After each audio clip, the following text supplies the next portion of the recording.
Bienvenue au balado Katia reçoit, une belle rencontre avec vos artistes country préférés. Voici Katia Darèche.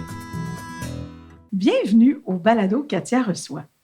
Aujourd'hui, on va faire quelque chose de très, très spécial. Je suis très fébrile d'ailleurs. On va faire le balado inversé. Et pour ce faire, qui de mieux placé que celui qui réalise et qui fait toute la technique de ces beaux balados? J'ai nommé Mike Charlebois. Je lui ai demandé, au lieu de rester derrière sa console, de venir à l'avant, de prendre un micro. D'ailleurs, ça va être facile pour lui. C'est un expert du micro. Et donc, c'est Mike, aujourd'hui, qui va m'interviewer. Alors, c'est moi qui va se faire cuisiner aujourd'hui par Mike. Et après ce balado-là, je pense que vous allez me connaître encore mieux que jamais.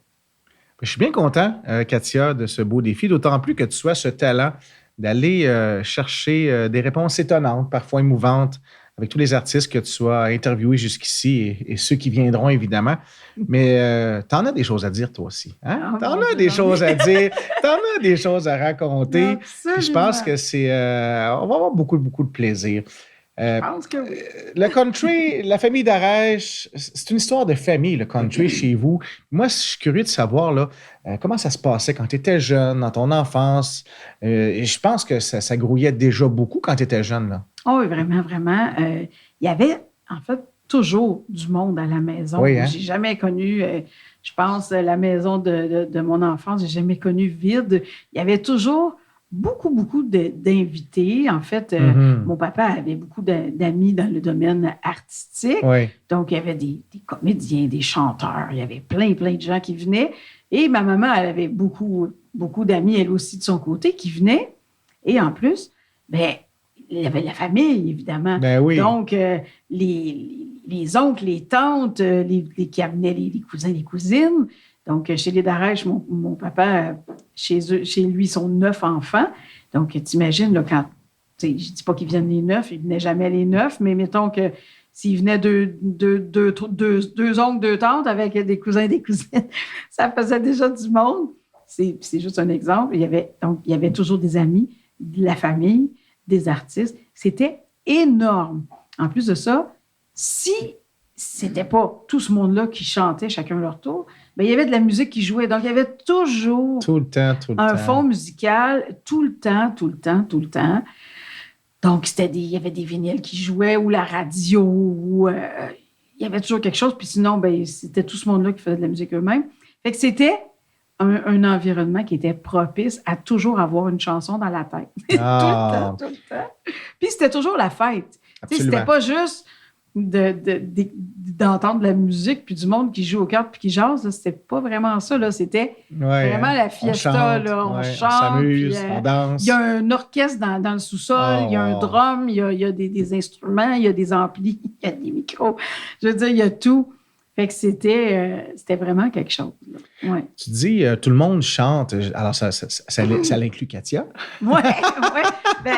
Très jeune même. Oui, absolument. Est-ce que tu te rappelles une chanson là, qui te vient en tête là, que tu as chantée, une des premières chansons que tu aurais chantées dans ces parties-là? Oh mon Dieu, il y en avait plein. Mais je savais toutes les chansons de Julie, de Dany, tout ça. Je les chantais toutes. Les Je m'envolerai, puis Mon amour, mon ami, tout ça. Je chantais tout ça.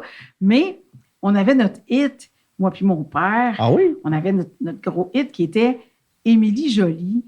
Et ça, c'était tiré d'une petite histoire pour enfants. C'était un double 33 tours que j'avais, une histoire qui était sur un album double parce que c'était trop long.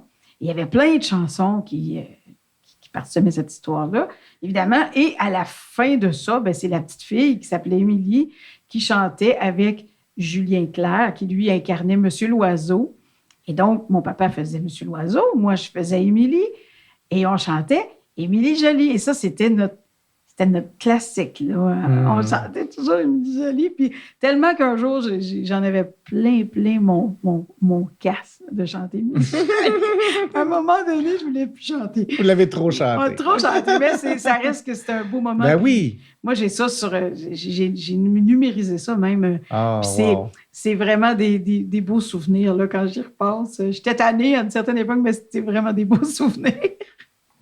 Je comprends donc, puis l'enfant Katia qui gravite autour de ces parties-là, de cette musique-là, j'imagine que ça... Puis ton père, c'est ton idole, évidemment, Mais on oui. le sait tous, bien avec Mais raison. oui. Quand tu étais jeune, est-ce que tu disais, ben plus tard, je vais faire comme mon père, je vais chanter, je vais faire du spectacle, la scène, du disque? Est-ce que tu avais cette ambition-là? Mais je voulais tellement faire ça. Mais une chose qui était sûre, c'est que je voulais soit chanter ou animer. Parce que moi, je jouais, c'était drôle, mais je jouais à toutes sortes de jeux. Puis moi, j'aimais, il fallait que ça soit réaliste, mes affaires, au moins un minimum. OK. Fait que j'avais un espèce de petit miroir. OK. Comme un petit miroir avec de Barbie ou je sais pas quoi, un petit miroir de rien du tout. Comme, je pouvais juste me voir la face dedans. Mais je m'amusais, puis je me regardais dans le miroir parce que tout le monde pense savent que je suis handicapée visuelle, mais pense la plupart que je suis non-voyante, mais je vois quand même un peu. Donc, mon trip, c'était de prendre un miroir, de me regarder, puis le miroir devenait un écran de télé. Donc, à ce moment-là, j'imaginais que je passais à la télé. C'était mon miroir. Et là, je prenais un petit micro-jouet.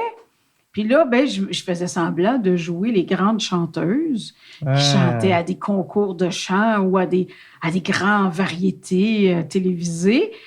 Ou bien j'étais l'animatrice qui interviewait les invités qui étaient dans ces grands talk shows-là ou dans ces grandes émissions-là. Donc, et puis si c'était pas ça, bien, je m'enregistrais sur une petite cassette puis je jouais à l'animatrice de radio qui présentait des chansons puis qui s'amusait à parler sur un enregistreur ou à aller enregistrer des sons. Je sortais dehors avec mon enregistreur puis un écouteur pour entendre non seulement le son en vrai, mais quand il est amplifié par un micro, il ne sonne pas tout à fait pareil. Et ça me fascinait. Et j'enregistrais toutes sortes de sons pour voir comment ça sonnait amplifié. Puis même des foleries, là, j'ouvre une porte, je ferme une porte, je dépose un verre. Puis je trouvais ça épatant que ça ne sonne pas pareil comme ce qu'on entendait pour vrai. Et donc, j'imaginais vraiment faire des prises de son de téléroman ou de je ne sais pas quoi, puis de jouer. Des fois, je m'imaginais comédienne dans un téléroman ou des choses comme ça. Mais dans tous ces jeux-là, il y avait toujours un aspect artistique. Oui. Je voulais chanter ou jouer la comédie ou animer, mais il fallait que ça roule autour de ça, puis que ce soit, vu que c'était comme télévisé dans ma tête, il fallait que ça soit public. En tout cas, c'est ça qu'on voit là-dedans, c'est que je voulais faire des choses pour du public. En tout cas, c'était déjà clair. Je ne savais pas comment j'y arriverais, mais ça me tentait. En maudit, par exemple. Je comprends donc. Parfois, on dit qu'on jette quelque chose dans l'univers, en sachant pas où ça va nous mener. Ton miroir, c'est un peu ça qui est arrivé. Hein? C'est de la projection. Mais c'est de la projection, carrément. Puis, en bout de ligne, la livraison a eu lieu. Là. La livraison a eu lieu. Puis j'ai projeté d'autres choses aussi dans l'univers, à peu près à la même époque. Moi, j'étais très studieuse. Tu sais, moi, l'école, j'aimais ça à cette époque-là. Dans les, disons, primaire et début secondaire, j'aimais beaucoup l'école. Et donc, puis j'allais à l'Institut Nazareth et Louis Braille. Donc, mes livres étaient en braille.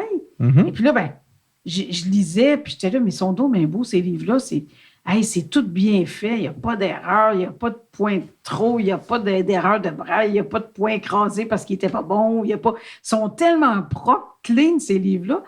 Je me disais, moi, j'aimerais ça un jour, faire des beaux livres comme ça.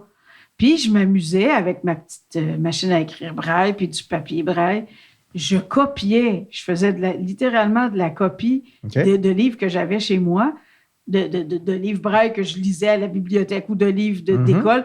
Je copiais ça, mais la disposition aussi, mettre le numéro de page au bon endroit, puis mettre les paragraphes, puis je copiais toute la mise en page.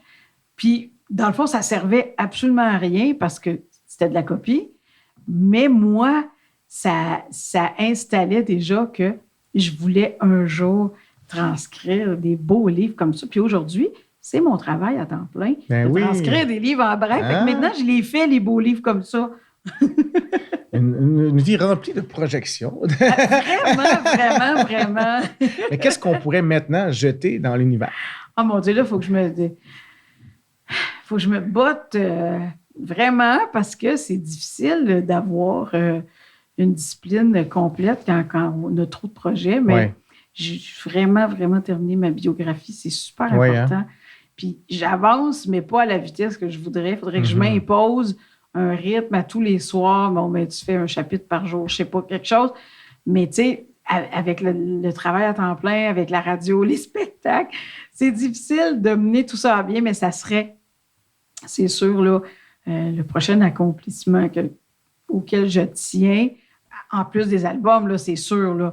Mais ça, j'aimerais beaucoup ça parce que, tu sais, quand on a vécu une vie comme la mienne, pleine d'épreuves, puis ça sera vraiment pas plaintif, là, ce livre-là, mais pas du tout. Mais tu sais, ça va vouloir dire que, tu sais, voici ce qui m'est arrivé, voici comment j'ai traversé tout ça. Puis si moi, je suis capable de traverser n'importe quoi, toi aussi, tu es capable. Puis le voisin, puis la voisine, puis tout le monde. On est tous capables, là. Absolument. On choisit, en tout cas, moi, je vois ça comme ça, là, j'ai choisi de pas m'apitoyer là-dessus, puis de trouver des solutions à chaque fois, puis j'en suis sortie bien plus forte. Mm-hmm. Fait que ma bio va vouloir dire ça, dire, ben regardez, là, il y a toujours une solution. Des fois, on la voit pas sur le coup, mais il y en a toujours une. Puis à ce moment-là, ben quand on y pense, là, puis quand on la trouve, ben, on peut avancer, aller encore plus loin, puis être encore plus fort. Oh, quel beau message. J'adore ça. Je le disais en ouverture tout à l'heure, la musique, c'est une histoire de famille chez les Darèche. J'imagine que pour ton père Paul, il y a une grande fierté lorsqu'il te voit, toi, Dan ou Émilie, vous voir chanter, vous voir performer, réussir. Il a l'air fier, en tout cas. Oui, mais il l'est. Hein? Il n'a pas juste l'air, il l'est, là, vraiment. Hein? Mais toi, en tant que maman, parce que je veux parler d'Olivier, ton fils, parce que lui aussi fait de la musique. Ben oui! Puis, j'ai récemment entendu quelque chose, puis ça m'a vraiment drôlement impressionné. Comment toi, tu vis ça maintenant? Parce que, tu sais, on parle de ton père, sa fierté, mais là, c'est à ton tour de pouvoir avoir cette même fierté-là. Absolument. Puis c'est amusant comment la musique, c'est universel, puis ça traverse les générations. Puis, tu sais, Olivier, lui, c'est pas du côté country qu'il est allé, c'est du côté hip-hop. Puis, mais c'est de la musique quand même. Là. Tout à fait. Puis tu sais, c'est pas si facile que ça de bien rythmer ça, là, puis tu sais, mais il écrit des textes qui riment, ça se tient, la rythmique qui installe dans tout ça, ça fonctionne, il y a vraiment du talent, puis je suis fière de ça, c'est sûr, j'aimerais ça qu'il puisse prendre ça encore plus au sérieux, puis peut-être avoir des contacts. C'est dommage, je connais personne dans le niveau du hip-hop, je peux pas l'aider là-dedans.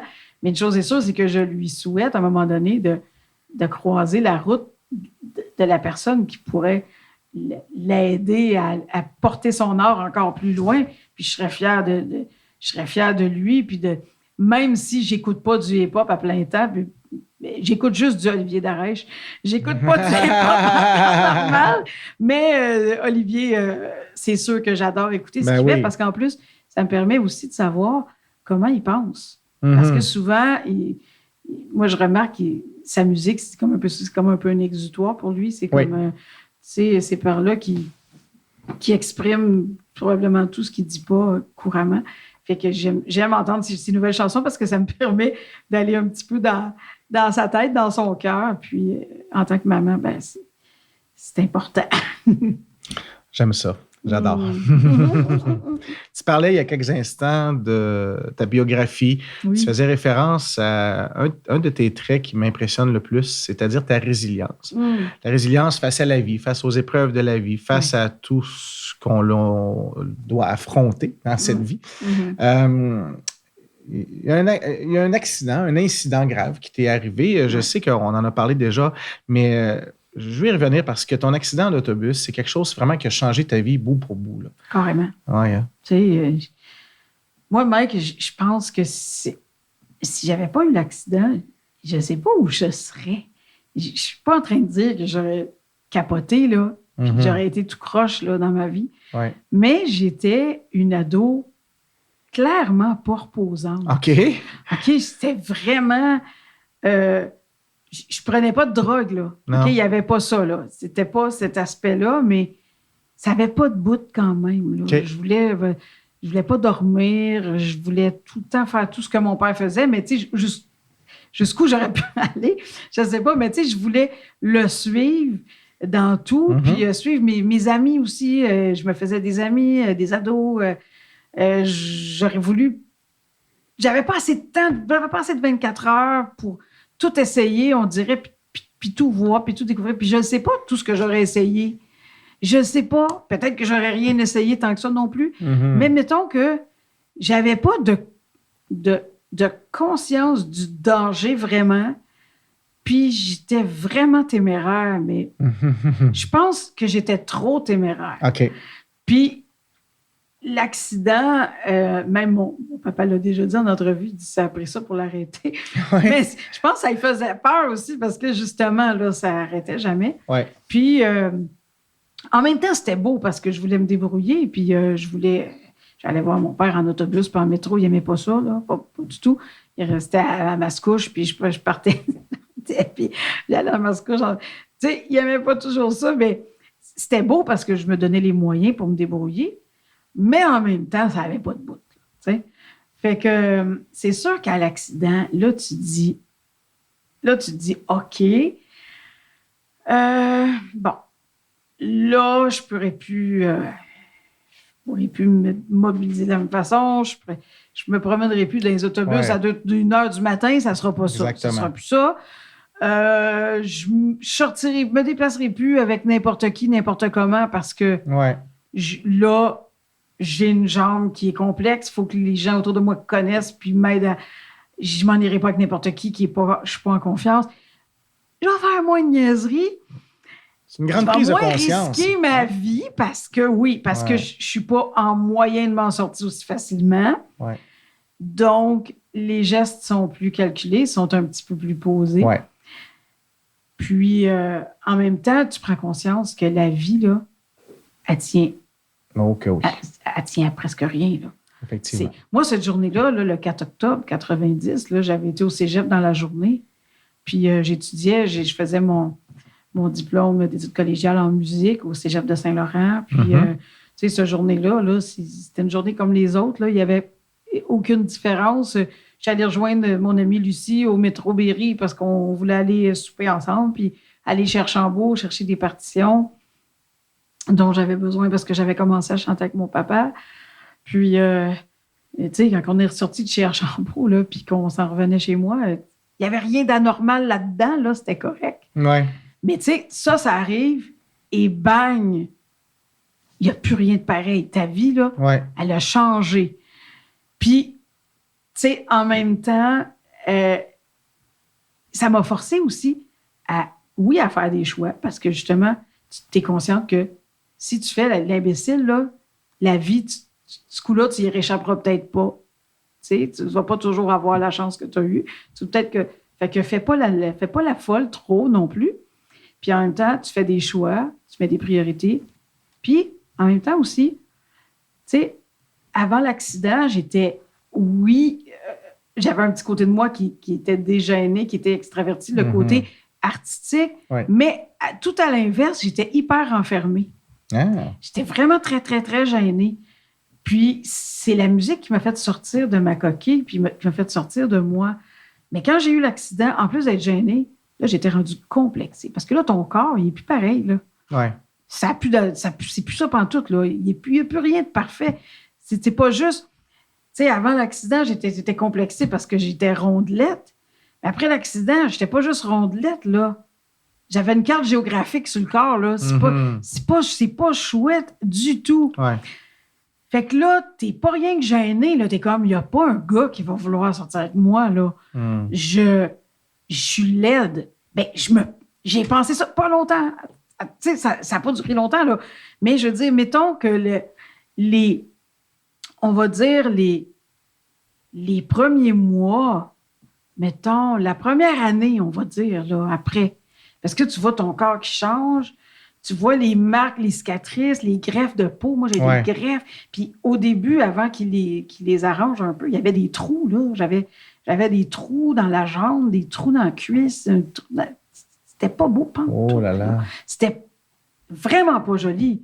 Puis j'avais un de mes chums, à l'époque, qui était non-voyant, qui avait touché une greffe, puis il est arrivé la main dans un trou, puis il avait fait « Wesh! » Là, ça fait comme « OK, moi, je suis wesh. » Tu sais, puis là, tu restes avec ça, Mais ça te force à dire « Hey, wow, attends une minute, là. J'ai pas juste un corps scratché par la vie, là. J'ai bien d'autres choses. Fait que, tu restes pas là en même temps. C'est ça, la résilience aussi, là. Ouais. Mais tu restes pas là. Tu te dis, OK, attends. Moi, là, j'ai une estique de bonne tête. Hein? J'ai un super de cerveau. J'ai un super de bon cœur.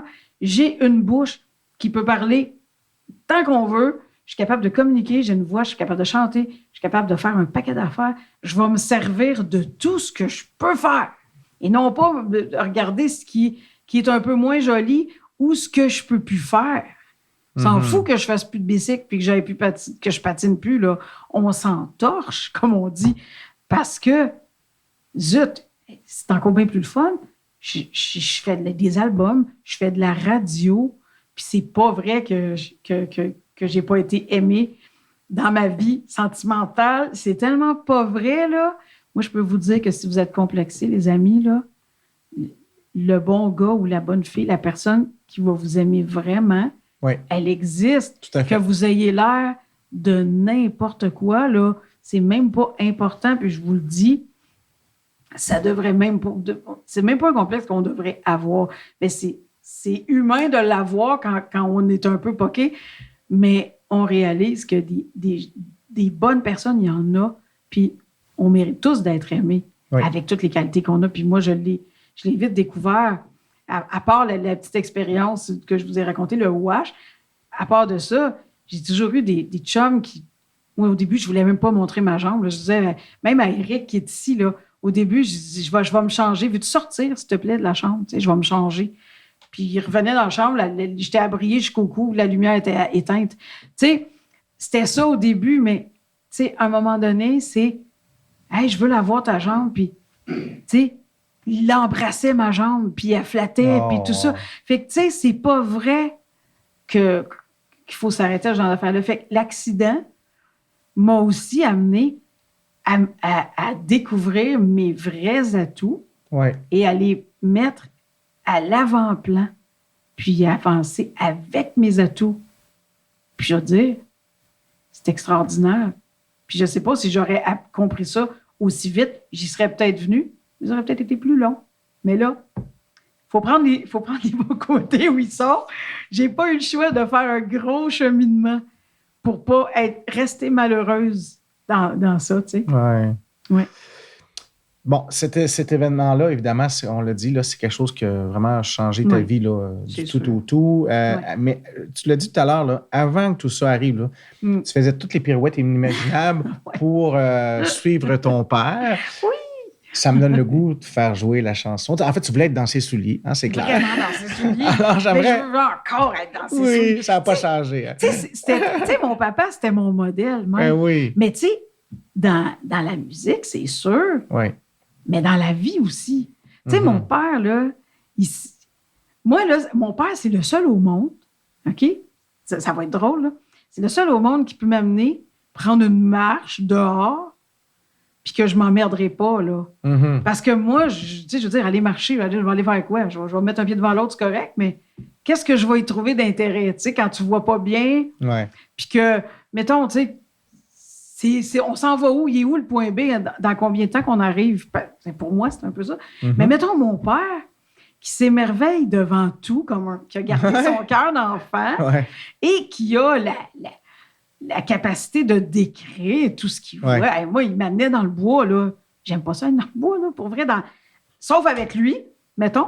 Puis là, il me décrivait tellement bien. Puis il me faisait toucher les différentes sortes de fleurs, puis de feuilles d'arbres, puis il me décrivait comment c'était, puis tout ça. Puis il s'émerveillait tellement que, tu sais, il m'a donné cet émerveillement-là aussi dans la vie.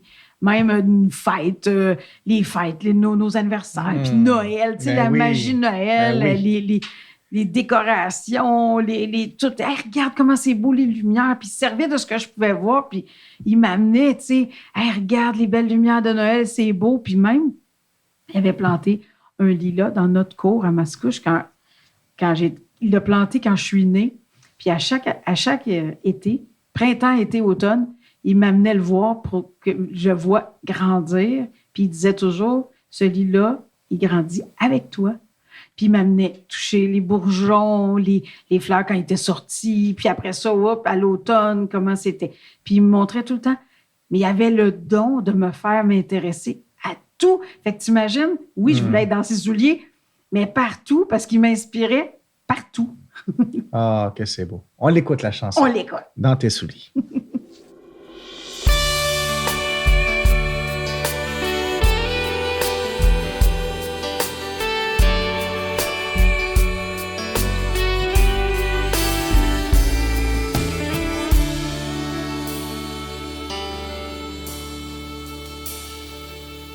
Je me revois petite sur tes genoux quand tu revenais d'une longue tournée. C'est comme si le temps s'arrêtait pour nous, comme si on avait peur de s'oublier. J'entends encore les chansons d'autrefois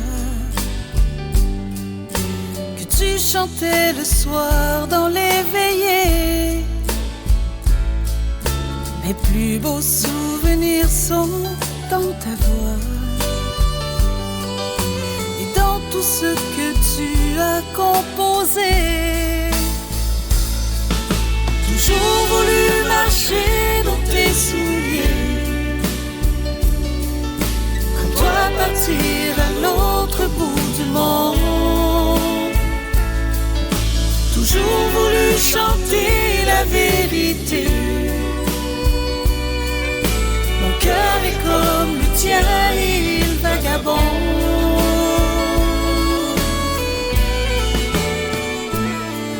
Si le vent de la mer t'a écouté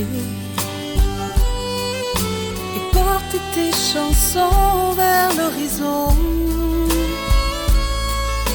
je sais que grand-maman a retrouvé le calme et la paix de sa vieille maison.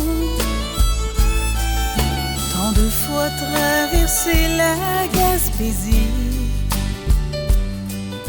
pour chanter avec toi et la famille.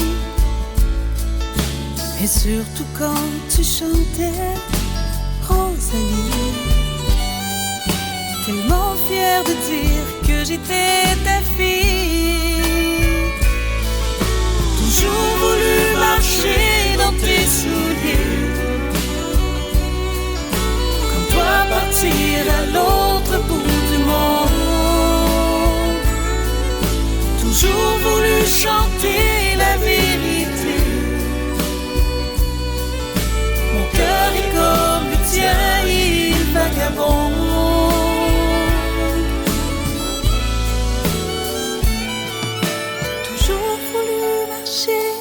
Dans tes souliers,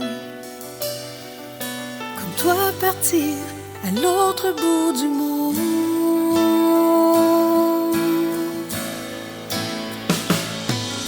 Toujours voulu chanter la vérité. Mon cœur est comme le tien, il vagabonde. Rosalie, Rosalie.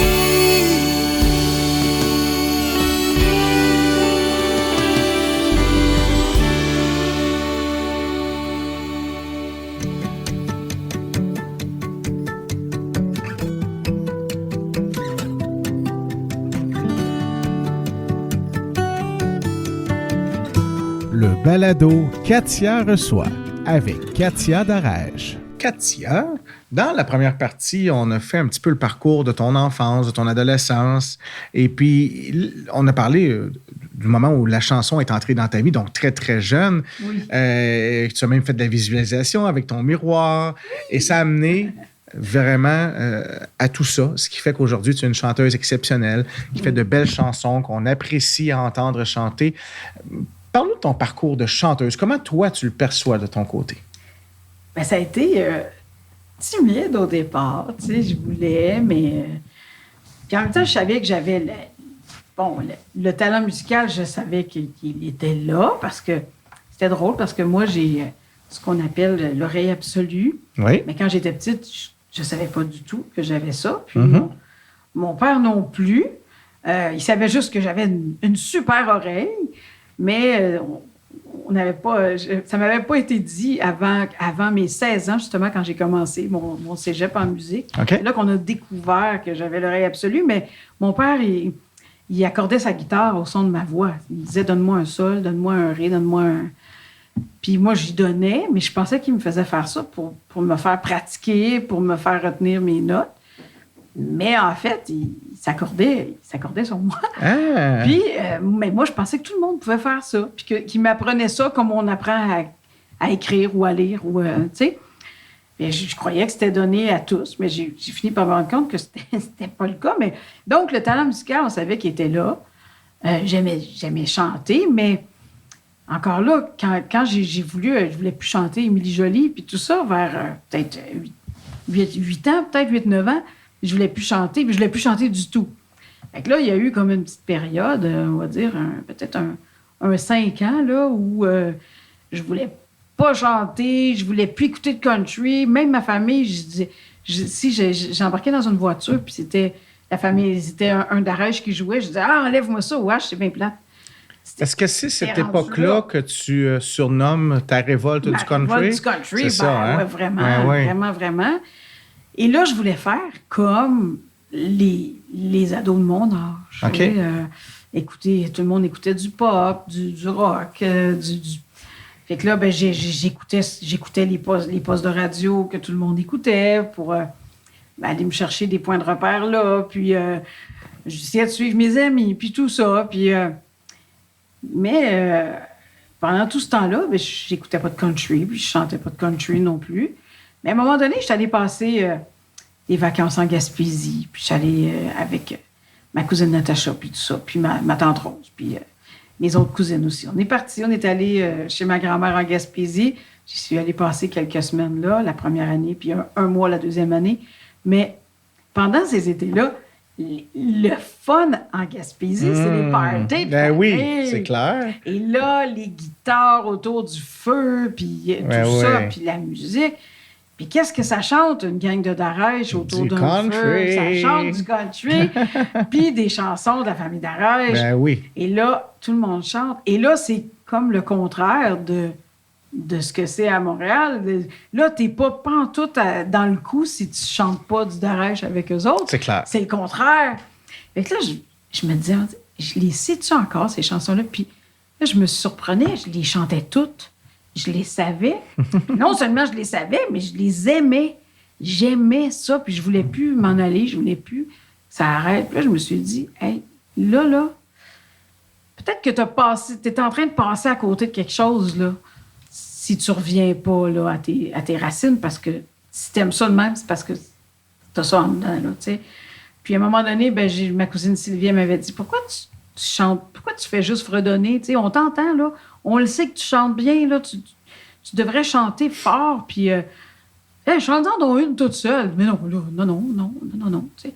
C'est vraiment gêné, mais finalement, j'en avais chanté une, puis tout le monde avait tripé, puis moi, j'avais tripé aussi en chantant, tu sais. Là, je m'étais dit, OK, dans le fond, j'aime ça, chanter, puis je veux vraiment chanter, puis je vais... Ouais. Puis là, ben, en plus de ça, j'avais eu comme une petite expérience de scène. Quand j'étais petite, là, vers peut-être 7-8 ans, mon père, il organisait des festivals avec ma tante Julie au camping Dallas à Saint-Lin. Puis il y avait son band, là, mon papa, évidemment, avec ma tante Julie, dans le temps de Julie et ses musiciens.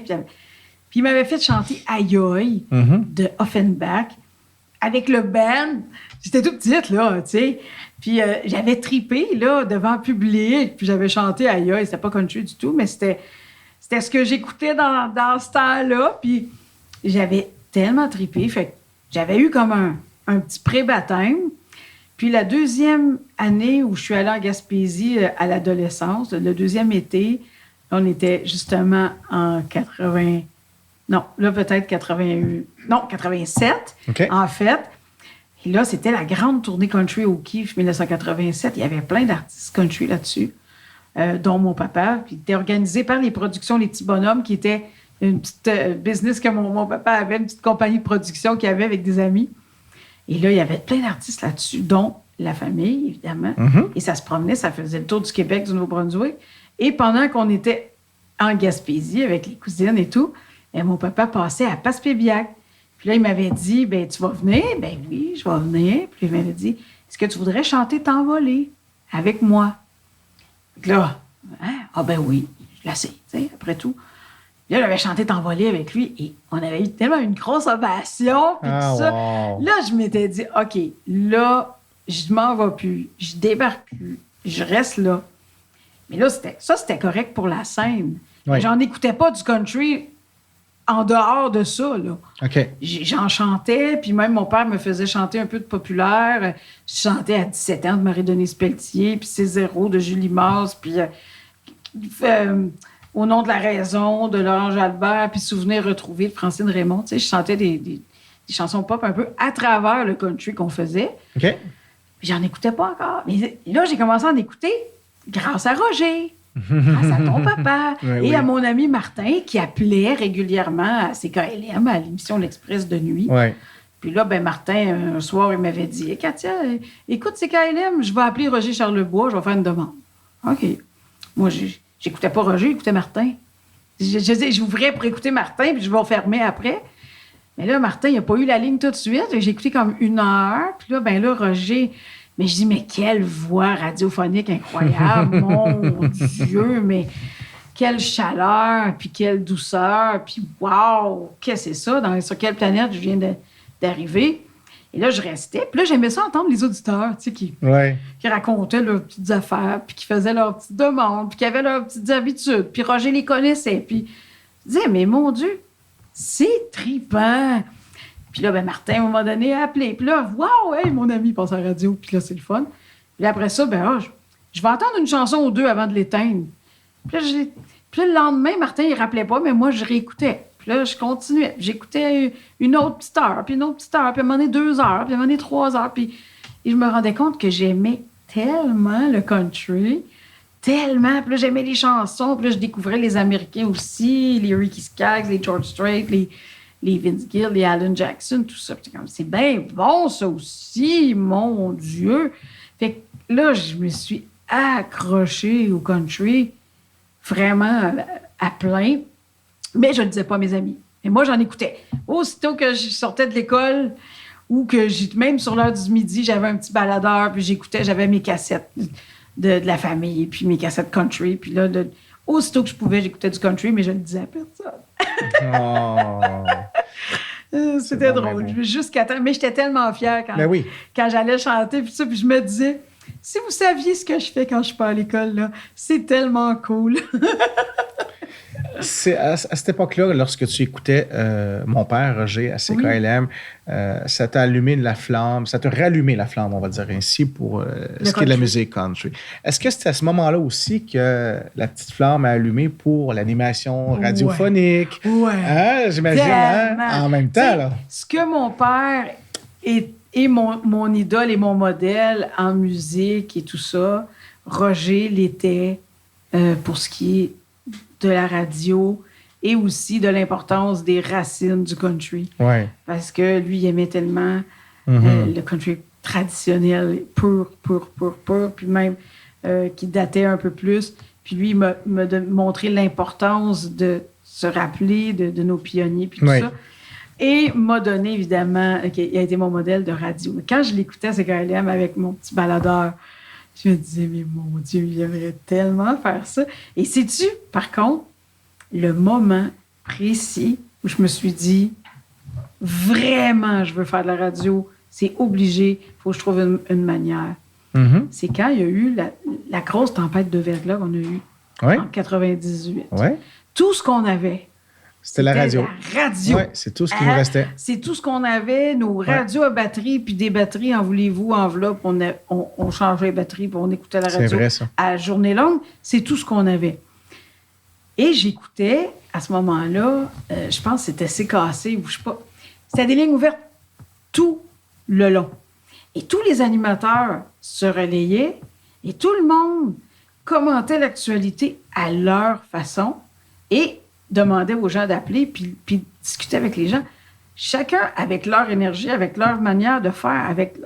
Mais toute la journée, j'écoutais. Ça changeait d'animateur, que ça changeait de quoi que ce soit. Chacun avait sa manière, mais tout le monde couvrait le sujet de manière extraordinaire. Puis tout le monde se tenait, tout le monde se donnait des trucs, toutes sortes de choses, puis en tout cas, des outils quelconques. Tout le monde s'entraidait. Mais c'est la radio qui faisait ça. Et c'est l'animateur qui était là, qu'importe qui réussissait à réunir, à rassembler tous les auditeurs. Puis c'est l'animateur qui faisait ça. Puis moi, j'étais fascinée. J'étais là, mais mon Dieu. Puis là, je jouais. Après ça, dans ma tête, mais c'était pas pour vrai parce que là, j'étais rendue quand même à 21 ans, 22, 24, en tout cas. Le miroir était serré. Le miroir était serré. J'avais 24 ans. Mais dans ma tête, je m'imaginais faire exactement ça. Puis comment que moi, je commenterais ça, là, cette affaire-là. Puis qu'est-ce que moi, je dirais aux auditeurs. Puis comment je parlerais. Puis comment... Puis là, je m'imaginais ça. Puis là, je me disais, hey, la radio, c'est super important. C'est vraiment précieux dans la vie. Puis moi, je veux être cette amie qui est dans la radio, qui vient te faire du bien, qui fait une présence, qui te divertit, qui te touche à la fois, qui t'écoute. Parce que moi, j'aimais ça prendre des appels aussi quand j'étais... Ben oui. J'ai toujours aimé ça, tu sais, parler aux gens, tout ça. Et je voulais faire ma petite différence sur des ondes radio. C'est cette même année-là que j'ai commencé aussi au 103.3, au FM 103.3. Ouais. C'est cette année-là que j'ai commencé 2 mois après cette histoire de verglas. OK. Je commençais pour vrai à faire de la radio. Grâce à Diane Pépin qui m'avait dit quoi faire pour envoyer un projet d'émission au 103.3. Puis une semaine après que j'ai présenté mon projet, je rentrais. Fait que ça a été super vite. Mais c'est comme ça que la radio est arrivée dans ma vie, pour ne plus jamais en sortir. Puis l'année suivante, il y a eu l'ouverture de CJMS. De CJMS. Et ça, c'était tellement drôle parce que, moi, j'étais au 103.3, mais j'écoutais CJMS. Et là, c'était la station country. Mais oui. C'était... C'est le rêve d'un animateur country, c'était d'aller travailler à la station country. Oui. Là, je voulais, mais j'étais vraiment pas game d'appliquer pour aller travailler là. J'avais pas de gars, mais pas du tout. Et c'est mon conjoint de l'époque, qui s'appelait Jacques, qui écoutait CJMS avec moi, puis tout ça. Puis il connaissait pas Roger du tout, là, ni rien. Mm-hmm. Mais on écoutait, tu sais, on écoutait tout le temps. Puis Jacques, à un moment donné, pendant qu'il était à son travail, avait appelé ton père. OK. À CJMS. Puis lui avait dit qu'il était le conjoint de Katia Darèche, puis qu'elle aimerait beaucoup venir travailler à CJMS, mais elle est un peu trop gênée pour se proposer, mais elle aimerait vraiment, tu sais. Puis ton père avait dit à Jacques qu'il m'écoutait au 103.3. Puis qu'il avait été très impressionné une fois quand j'avais fait jouer You're Cheating Hard de Hank Williams au 103.3. Puis qu'il avait été très impressionné de ça, puis qu'il me trouvait super bonne. Puis là, Roger, le Jacques était revenu de travailler, puis il m'avait dit « Prépare-toi, parce que tu ne seras pas au 103.3 longtemps. » Oh! Puis là, j'avais dit « Ah, mais qu'est-ce que t'as fait? » Puis j'étais comme...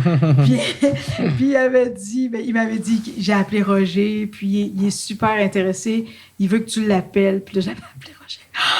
Oh, mon Dieu! J'étais gênée, c'est même pas possible. Oh. Puis finalement, ça s'était bousculé là, très rapidement, puis j'avais commencé à faire de la radio à CJMS le 6 juin 1999.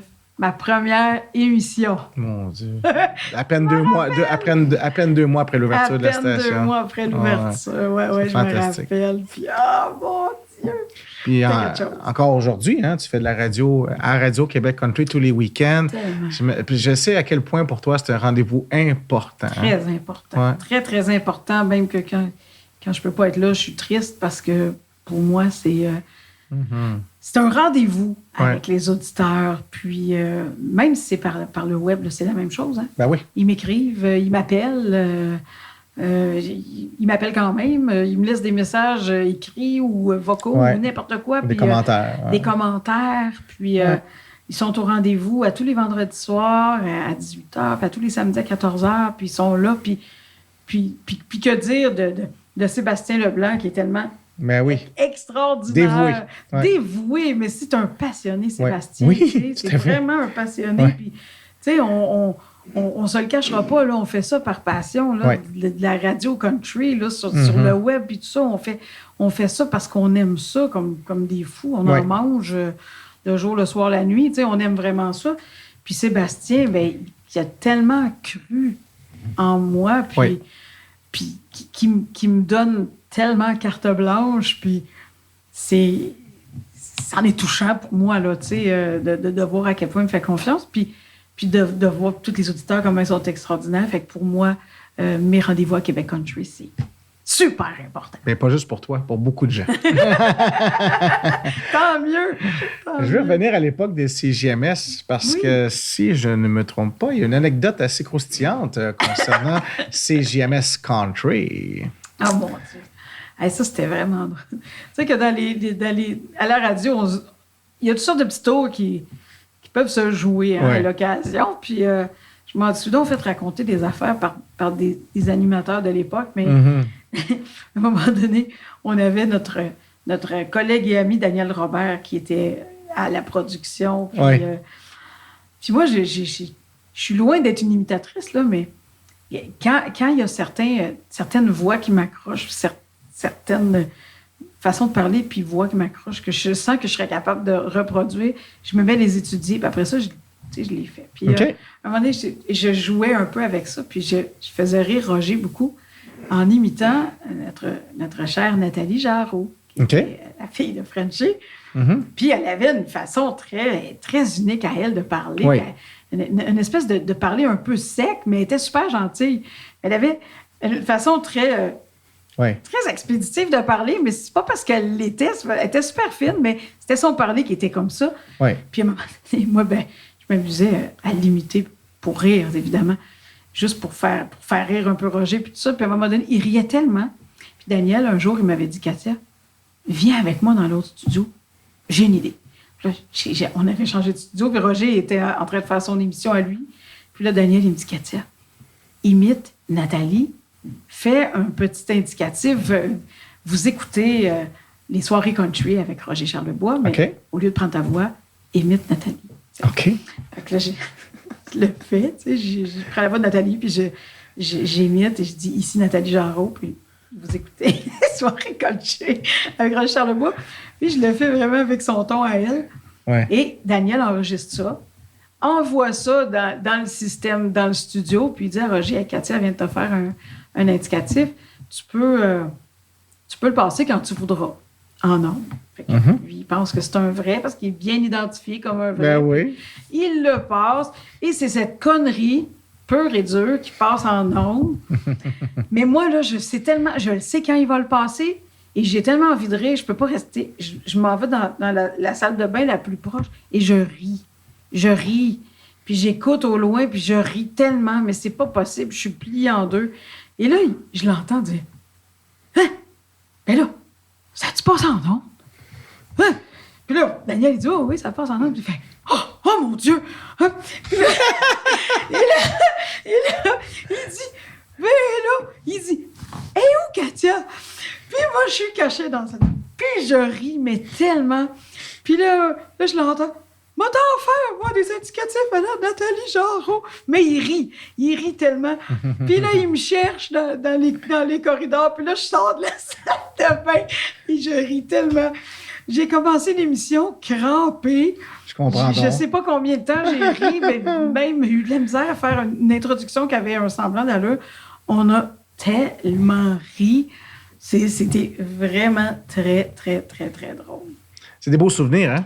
C'est vraiment des beaux souvenirs. Puis, tu m'avais demandé en pré-entrevue un petit peu... Il y a une anecdote amusante aussi que j'ai vécue en chantant. En fait, c'était au Festival Country du Camping Sainte-Madeleine. Mhm. Et puis, tu sais, puis en tout cas, moi, la première fois que je suis allée, je sais pas comment ça marchait, là, cette affaire-là, mais c'était comme des génératrices ou je sais pas quoi, là. C'était comme... En tout cas, l'électricité, là, sur la scène, OK. c'était pas branché sur quelque chose de continuel, là. OK. Et c'était un espèce de tracteur qui alimentait cette affaire-là. En tout cas, puis à un moment donné, il n'y avait plus de gaz, le tracteur s'est éteint et toute la scène aussi, les micros aussi. Puis là, j'ai dit, mais qu'est-ce qui se passe? Mais il dit là, mon père, il dit, ben là, il n'y a plus de courant parce que là... Puis on l'entendait effectivement plus, l'espèce de moteur, on l'entendait effectivement plus. Fait que le temps qu'ils remettent du gaz là-dedans, j'imagine, puis qu'ils refassent partir cette affaire-là, en tout cas. Écoute, je ne sais pas. Mon père m'a dit que c'était un tracteur, ça n'était peut-être pas un, c'était peut-être juste une génératrice ultra bruyante. Mais il m'avait dit que c'était comme une espèce de tracteur, mais c'était peut-être pas exactement ça. Mais à coup sûr, c'était un gros moteur diesel qui marchait. OK. On entendait clairement. Et le temps que tout ça revienne, il me disait, ben là, parle, jase, là. OK, mais il n'y a pas de micro, il n'y a rien. Il faut que tu parles quand même au monde, puis que tu essayes de... Hey, puis moi, je commençais, là, fait que j'étais vraiment démunie, on va dire ça. Chance, ça n'a pas duré trop longtemps. Mais ça m'avait confondu. Là. Je m'étais dit, ouch, qu'est-ce qu'on fait dans ce temps-là? Tu sais? Oui. Mais plusieurs années plus tard, ça s'est produit, puis c'était Joël Bizier qui animait, puis je te garantis que Joël, ça l'énervait pas. Elle chantait des chansons à répondre. Elle faisait participer les gens. Là, c'était une vraie panne de courant. Là. C'était pas une panne de génératrice ou de moteur diesel drôle. Là, c'était une vraie panne de courant. Ça avait duré comme un gros 3/4 d'heure. Puis Joël, elle a fait participer la foule, mais d'une façon extraordinaire. Je m'étais dit, chapeau, Joël. Ben c'était incroyable. Mais comme quoi, il faut comme toujours être prêt à tout, là, soit quand on chante ou même à la radio, faut pas qu'il y ait de blanc, puis faut que tu improvises.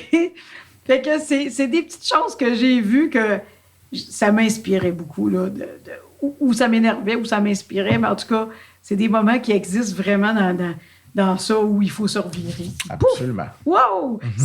Ça donne l'expérience. Je comprends donc.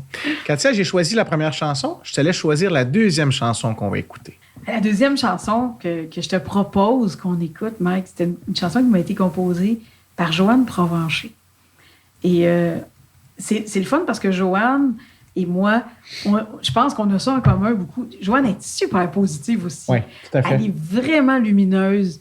Puis moi, je l'ai toujours aimée beaucoup, beaucoup, beaucoup. Puis j'aime son attitude, justement, tellement positive, tellement hop la vie. Puis, tu sais, laisse jamais tomber tes rêves. Puis, tu sais, elle a beaucoup cette force-là dans ses chansons de nous amener à dire hey, go, go, go, tu sais, lève-toi et danse. Puis, tu sais, let's go.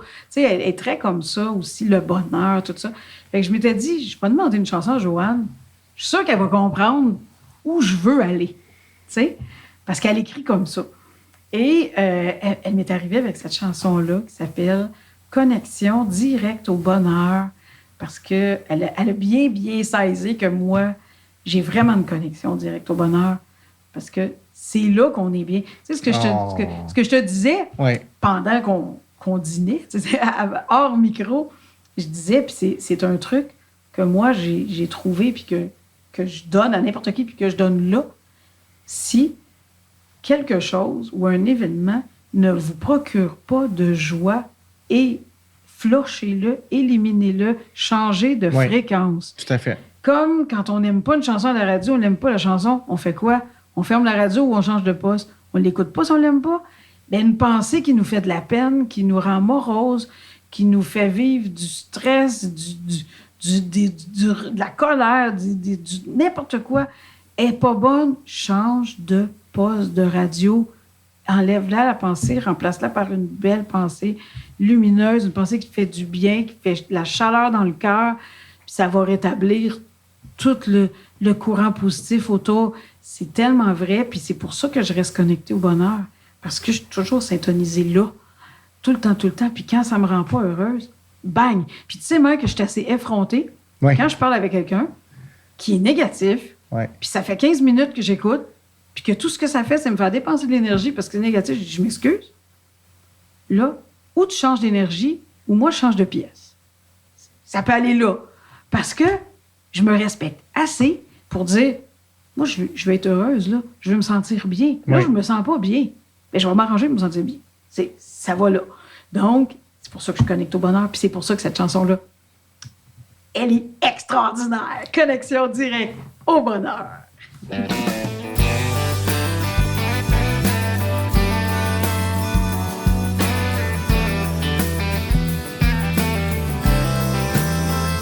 Autour de moi, il y a l'amour des gens que j'aime qui me le rendent en retour. Autour de moi, il y a la musique qui chante dans ma tête et veut toujours faire la fête. Autour de moi, il y a ma famille qui m'a donné la voix et ouvert mon chemin. Autour de moi, une symphonie qui trace mon destin, donne sens à ma vie. Ma vie est belle, j'ai l'essentiel. J'ai appris de mes erreurs, j'en ai retiré le meilleur. Ma vie est belle, je touche le ciel. J'ai une connexion qui vient du cœur, une connexion directe au bonheur.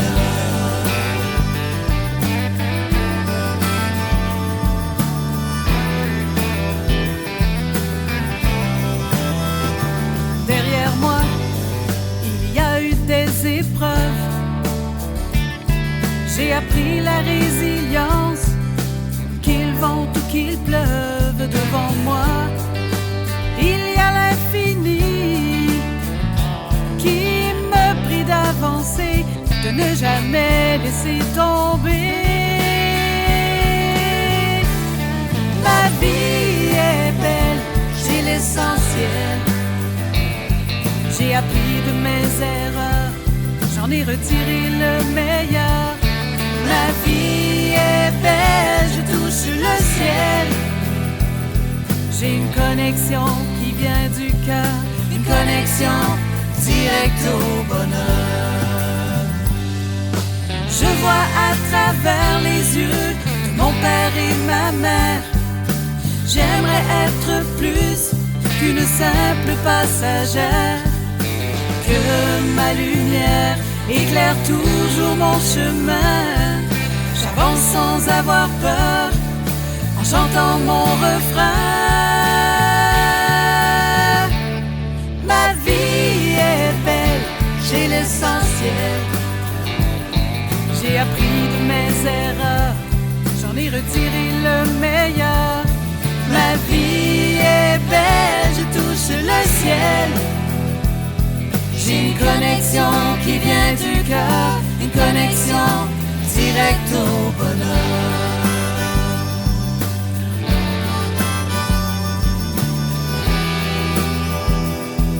Une connexion directe au bonheur.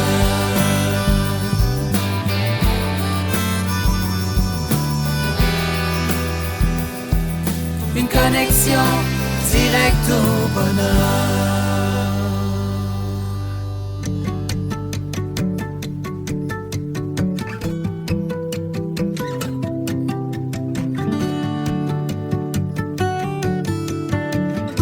Le balado Katia reçoit avec Katia Darèche. Katia, moi je le sais, une des parties de tes fabuleux balados que tu apprécies particulièrement, que tu affectionnes, c'est lorsqu'on fait le bloc qu'on appelle « Nous témoignages », c'est-à-dire qu'il y a quelqu'un qui intervient, quelqu'un d'important dans la vie de l'artiste que tu reçois. Et puisque c'est maintenant un balado inversé, c'est-à-dire que je t'interviewe, eh bien voilà que nous avons quelqu'un pour qui a de l'importance à tes yeux, et j'ai nommé Céline Simoneau. Bonjour Céline. Bonjour! Allô, Céline! Salut, ma belle amie, comment Ah, ça ma va? belle amie, comment tu vas? Mais moi, je vais bien, et toi? Ben, mon Dieu, je vais super bien. J'étais loin de m'attendre d'entendre notre belle Céline. Hey, je suis Ben, contente. surprise! Hey, mon Dieu, je suis super contente de t'entendre, ma belle amie. Moi, je suis curieux de savoir, c'est quoi le lien qui vous unit, là, Céline et Katia? Ben, vas-y, Ben, Céline. écoute, vas-y. Vas-y. Non, ben vas-y, Katia, c'est beau. Puis OK. je vais le dire après. OK. Mais moi, on s'est connus, en fait. C'est drôle parce que ça, c'est une belle histoire d'une femme qui devient ton amie. Tu sais, OK. mettons, parce que au départ, Céline, elle m'écrivait sur ma page officielle. Puis, elle me demandait souvent, Katia, quand est-ce que tu vas faire un autre album?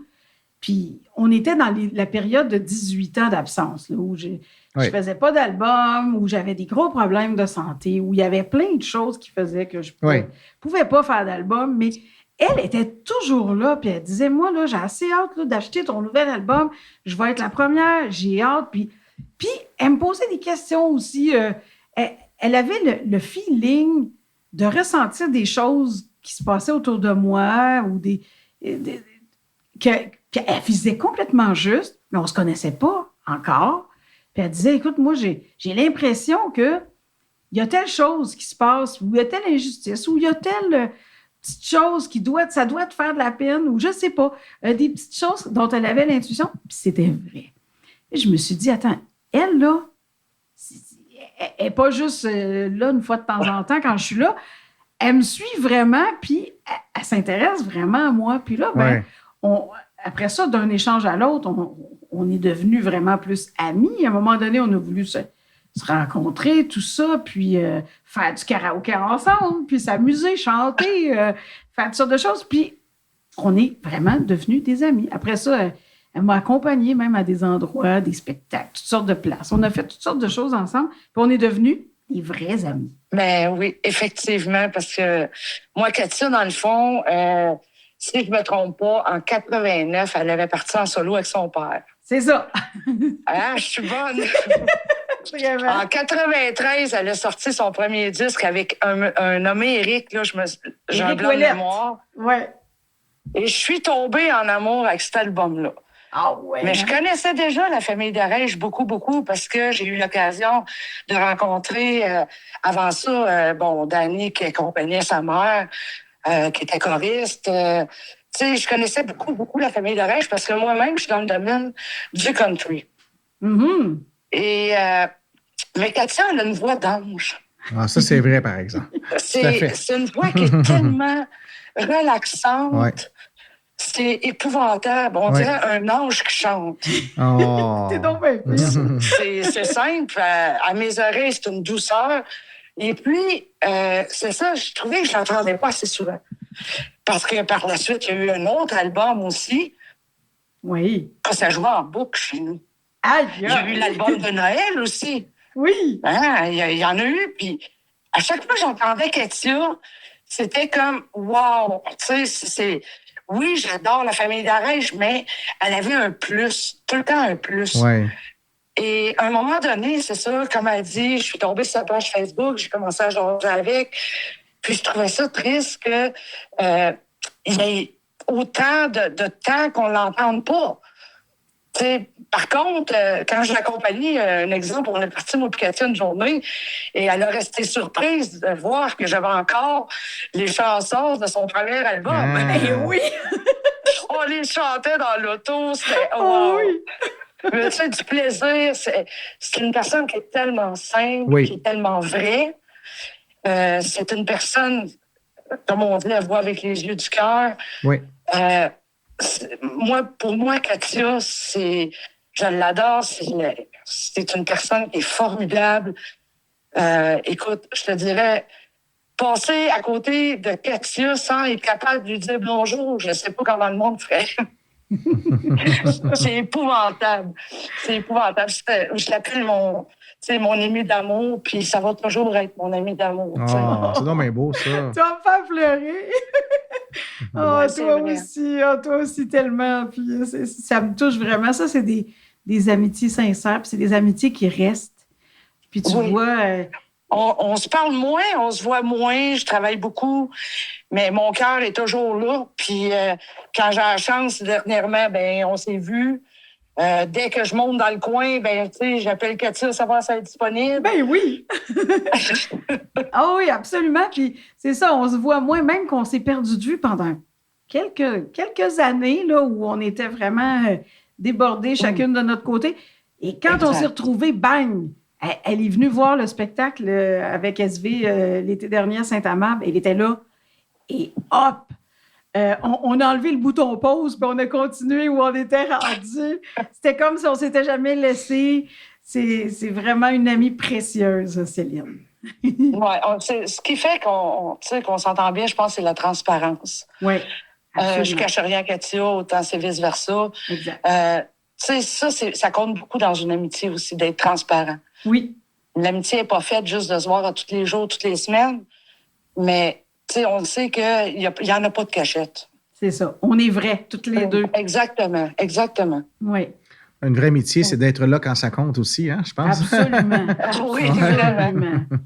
Céline, on parlait à quel point Katia, elle est lumineuse. C'est un cœur sur deux pattes.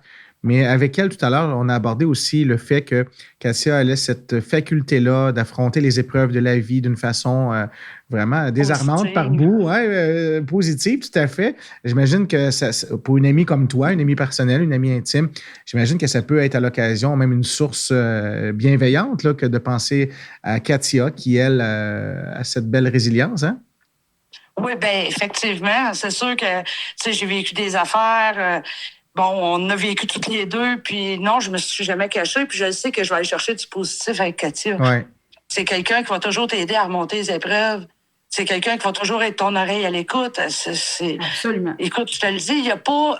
je peux pas mentir en disant... Des défauts, moi, comme tout le monde, on a tous. Par contre, c'est clair. Il faut... Tu sais, c'est ça. Mais par contre, les qualités embarquent tellement... je te dirais même, attends, il faut que j'en trouve un défaut. J'étais en train de me demander quel défaut. Je me suis dit, elle me l'a pas dit encore, les défauts qu'elle a trouvés. Fait que même j'en trouve, je te le dirai, mais pour le moment, j'en vois pas. Fait que, non, tu sais, c'est une personne qui est tout le temps là pour tout le monde, puis elle trouve toujours solution à tout. Ben oui. Tout le temps. Il n'y en a pas de problème. Il n'y en a pas de problème. T'en as-tu d'autres faciles de même? Il y a juste des solutions. Hein? Ben, c'est parce que c'est comme ça qu'on peut avancer. Ben oui. Exactement. Non, c'est tellement une belle personne, c'est épouvantable. T'es super fine, Colin.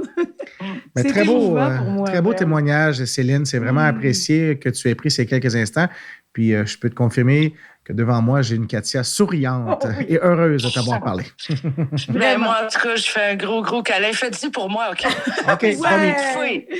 Gros câlin, Céline. Merci beaucoup. Je fais des gros bisous. Bye-bye. Bye-bye, gros bisous.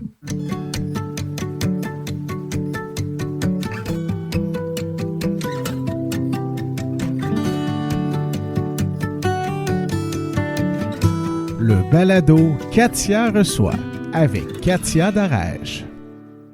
Alors, il faut dire vraiment que Danny Boudreau a eu ce talent-là de bien te représenter au travers de cette chanson. Je dirais même que c'est un peu ton ADN, en fait. Vraiment, tu l'as bien dit. Et d'ailleurs, quand je l'ai écouté, cette chanson-là, quand il me l'a envoyée, j'ai tellement pleuré. Mais je me suis dit, mais comment il a fait pour trouver ces mots-là? Puis pour aller, il est allé comme dans ma fibre, je sais pas quoi, dans ma peau. C'est incroyable d'avoir réussi à capter toute mon essence à ce point-là. Excellent. On l'écoute à l'instant.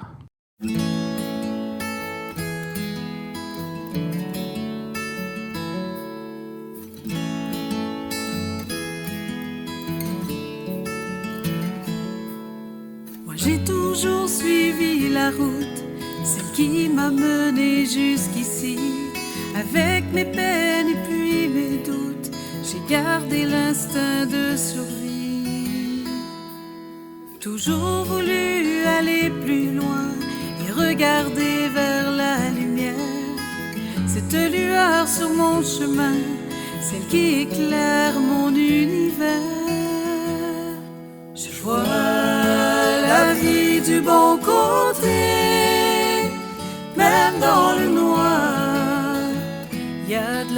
couleur. La sagesse m'a rattrapé, même dans le froid. Il y a de la chaleur, je vois plus loin avec le cœur.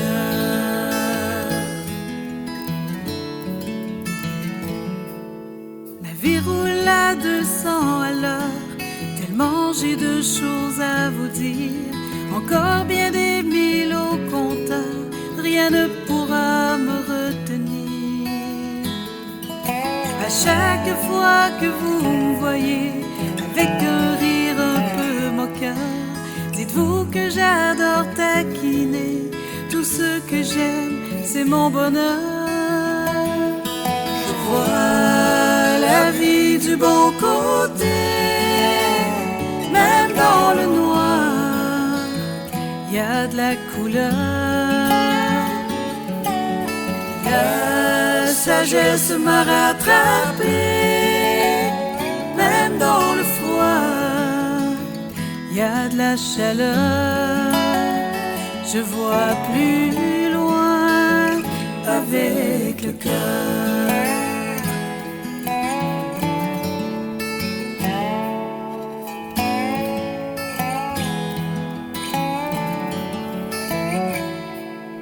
La musique me fait voyager plus loin qu'au plus profond de moi.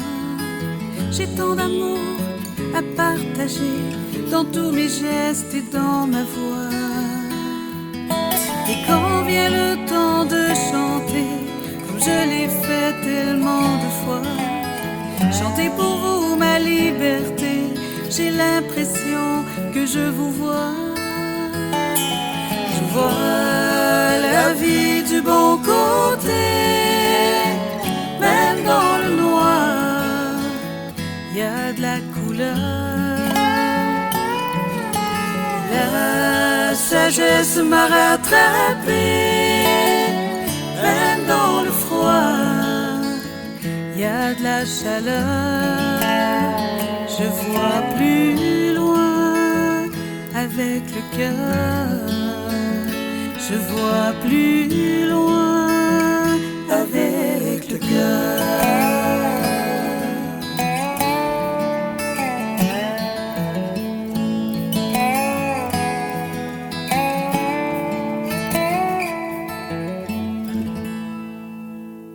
Ma chère Katia, comment tu trouves ça jusqu'ici? Parce que les balados, en temps normal, c'est toi qui poses les questions. Et là, tu te les fais poser. Un balado inversé, c'est une très bonne idée que tu as eue, soit dit en passant. Comment tu trouves ça jusqu'ici? Je trouve ça extraordinaire. Je trouve ça vraiment, vraiment le fun parce que je vois un peu le traitement que j'administre à mes invités. Et je trouve ça bien parce que ça permet vraiment de connaître les artistes, de les mettre en valeur, puis de les connaître un petit peu mieux. Comme ça, on était un petit peu proche d'eux. Puis, je me suis prêtée au jeu volontiers. Puis, j'ai proposé de commencer par moi comme ça parce que on avait un espace pour le faire. Mais il y aura, je pense, dans chaque saison, il y aura un petit spécial comme ça où je vais interviewer un animateur de radio. Tu sais, comme toi, tu vas y passer un jour. Ben, c'est sûr que tu vas y passer. C'est certain. Il y aura des animateurs qui vont bien vouloir s'y prêter, tout ça. Des gens qui vous accompagnent à la radio, que vous aimez. Puis, qu'on va, une fois de temps en temps, on va faire ça. Puis, ça fait des petits moments spéciaux qui nous surprennent un petit peu, mais qui sont intéressants aussi. On va avoir du plaisir à faire des petites bifurcations comme ça. C'est super cool. Pour ce qui est de ta carrière de chanteuse, tu es en préparation d'un autre album qui va s'en venir bientôt. Est-ce qu'on peut avoir une petite idée quand est-ce que ça pourra... Bien, ce sera un mini-album. Un EP. Un EP qui devrait arriver au milieu de l'été ou au milieu ou à la fin de l'été. Okay. Et puis, il y aura 5 nouvelles chansons. Mais là, j'en ai reçu déjà beaucoup. OK. Mais j'en attends encore. Donc mieux d'avoir plus que moins. Ben oui, c'est ça. Pour pouvoir vraiment faire un choix éclairé. Puis que moi, j'aime bien, tu as sûrement remarqué que j'aime que mes chansons,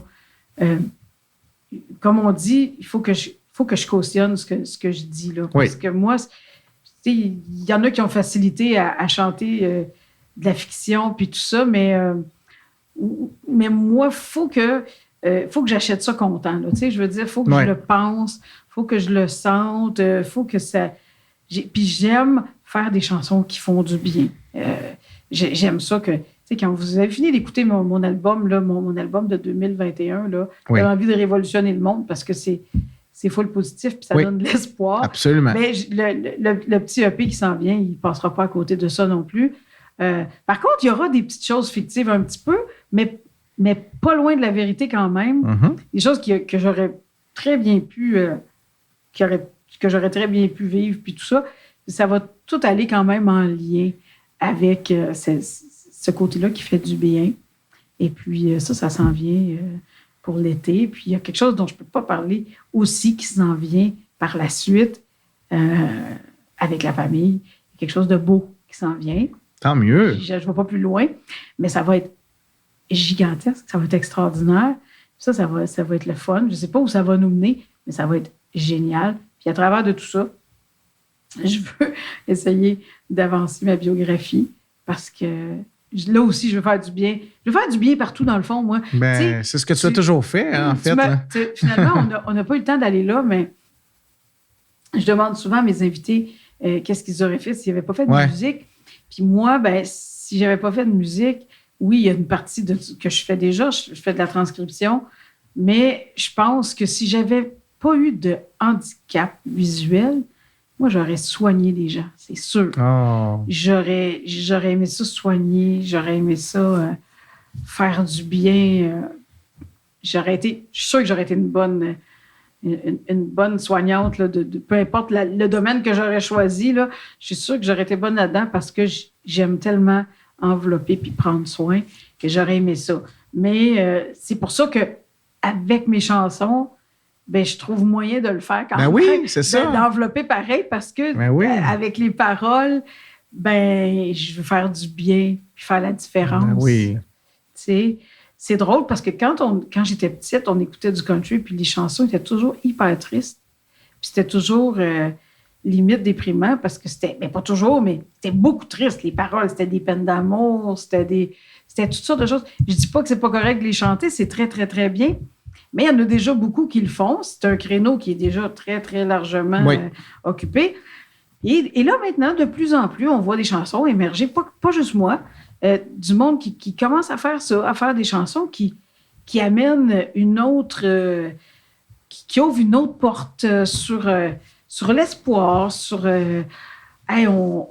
on décroche, puis on se fait du bien, on s'accorde du temps pour soi, puis on se donne du bonheur, puis on fait du bien aux gens, puis on fait la différence. De plus en plus, il y a des chansons qui nous amènent à réfléchir à ça.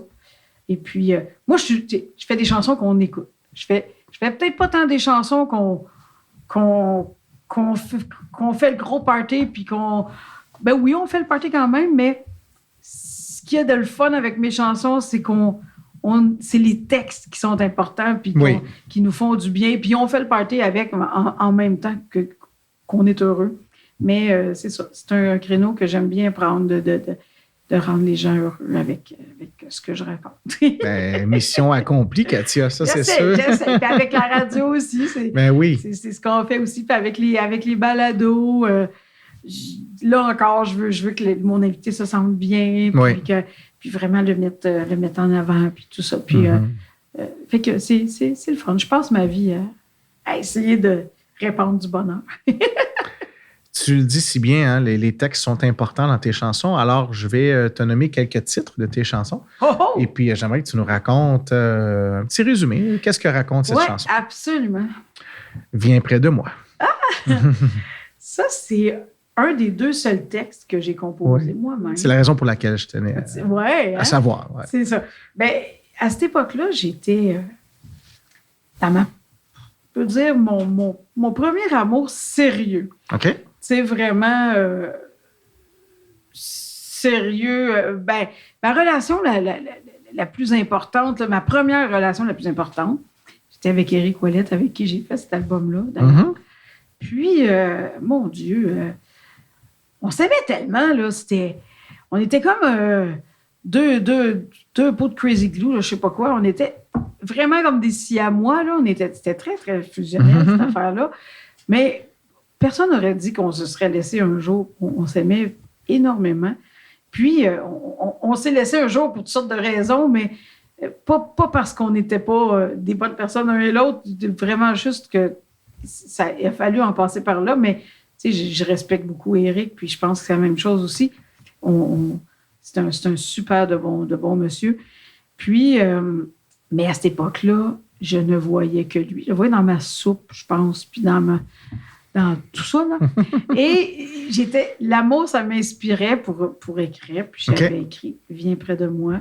Puis il avait mis une musique là-dessus. J'avais montré mon texte. Puis je savais comment il fallait organiser une chanson, les longueurs, le nombre de syllabes par ligne, puis etc. J'avais compris là, qu'il fallait avoir une structure. Puis je savais comment ça marchait. Fait que j'avais fait ça pour le plaisir. Je m'étais dit, si je me rends pas au bout, je ne monte pas. Puis si je la finis, je vais me montrer. Puis j'avais fini, puis j'avais montré, puis il avait mis une musique dessus, puis je l'ai chantée. Puis c'est drôle, mais au début, je pensais pas qu'elle allait marcher, cette chanson-là. Je sais pas pourquoi, mais je la sentais pas au départ, tant que ça, même si c'était mon texte. Mais je sais pas, je la chantais, puis je la sentais pas. Et finalement, ça a été mon premier succès. Wow! Ouais, c'est la chanson qui m'a mis sur la map, comme on dit. Une chanson pour mon père. Ben ça, c'est l'ancêtre de Dans tes souliers. C'est le tome 1 de Dans tes souliers. C'était, en fait, c'était sur mon premier album solo, l'album tout simplement en 2003. Je voulais rendre un hommage à mon papa parce que c'était grâce à lui que j'avais eu envie de chanter et tout. Puis je voulais pas demander à mon père d'écrire ça. Hein. Ça n'avait pas de bon sens, ben. Et que j'avais appelé Joël, qui me connaissait bien, puis qui connaissait la dynamique qu'on avait. Oui. Moi, avec mon petit papa d'amour. Puis Joël, elle savait très bien de quoi parler. Elle a écrit une chanson pour mon père. Wow. Ouais. T'es vieux. Ah! Ça, c'est une chanson qui m'a été donnée par François Vaillant. Et ça fait réfléchir. Encore là, je commençais déjà à voir des paroles qui sensibilisent. Oui. Parce que je pense que ça a été ma première chanson un peu de ce genre-là, parce que ça dit un peu, tu sais, comme tes parents, tu sais, qui t'ont tout donné, dans le fond, puis, tu sais, amène-les, occupe-toi-en, tu sais, pendant qu'ils sont encore là, puis, tu sais, aime-le, puis profite de leur présence pendant qu'ils sont là, parce que tu sais jamais quand ça peut arrêter, puis tu peux avoir des regrets après. Fait que cette chanson-là, t'es vieux. Pas t'es vieux, dans le sens tu es vieux, mais t'es vieux comme tes vieux parents. Quand on le voit pas écrit, on se demande. T'es vieux, donc c'est ça. Tu sais, occupe-toi-en pendant qu'ils sont là. Puis, Roger aimait beaucoup cette chanson-là. Oui, hein? Oui. C'était toujours quand je donnais des spectacles, il me la demandait tout le temps. Parce que ça le touchait. Le propos le touchait, je pense. Puis, je peux comprendre, là, c'est des belles paroles. Puis, aujourd'hui, la personne qui me la demande, cette chanson-là, c'est mon oncle Tonio. Il aime beaucoup. Oui. C'est super cool. Ben oui. C'est comme ça que je vois le monde. Aïe! Ça, c'est une chanson qui m'a été donnée par Nelson Mainville. Oui. Puis, je l'avais approché. Puis, écoute, c'est tellement drôle parce que moi, je le connaissais pas beaucoup. Nelson, je l'avais vu une fois à la disque en 2018, puis tu t'es donné la main, puis t'es comme... Je suis sûre qu'il ne se rappellera pas de moi dans 2 heures, tu sais. Puis là, j'avais dit à mon père, penses-tu qu'il m'en ferait une chanson? Puis il avait dit, ben oui, voyons, t'as juste à y écrire, tu sais. Je peux bien essayer, mais tu sais, il ne voudra jamais. Tu sais, ce que je pensais, tu sais. Mais non, non seulement il a voulu, mais ça n'a pas été long. Ça n'a vraiment pas été long. Il m'a composé cette chanson-là. C'est comme ça que je vois le monde. Puis, essayer de s'imaginer un peu comment je voyais le monde. J'imagine essayer de se mettre un petit peu dans ma peau. Puis, je l'ai, mais cette chanson-là, c'est un texte qui me ressemble. Oui. Qui est tout lumineux, comme le reste de l'album. Oh. Il m'en a écrit une pour le prochain aussi. Ah oui? Ouais. Oh! Ouais. Un petit scoop, j'aime ça. Une belle chanson sur le prochain aussi, ouais. Katia, on l'a dit, on le redit, ton parcours est inspirant. Tu es inspirante en soi. Mais j'imagine qu'il il y a sûrement quelque chose à l'intérieur de toi, un rêve qui n'est pas encore atteint, un objectif, quelque chose qui est sur ta to-do list, là, tout en haut de la to-do list, là, que tu aimerais faire dans les prochaines semaines, dans les prochains mois, prochaines années. Mon Dieu, là, complètement fou, débile, là, je veux dire, conduire ma voiture, mais ça, on n'est pas rendu là. OK. Mais tu sais, je pense que je vais être la première quand il y aura des voitures autonomes, Ben oui. ou des je sais pas quoi, ou C'est clair. des greffes de nerfs optiques, là, Oui. on choisira, mais je veux dire, c'est sûr que mon rêve de vie aura toujours été de conduire, là. OK. Ça, c'est sûr.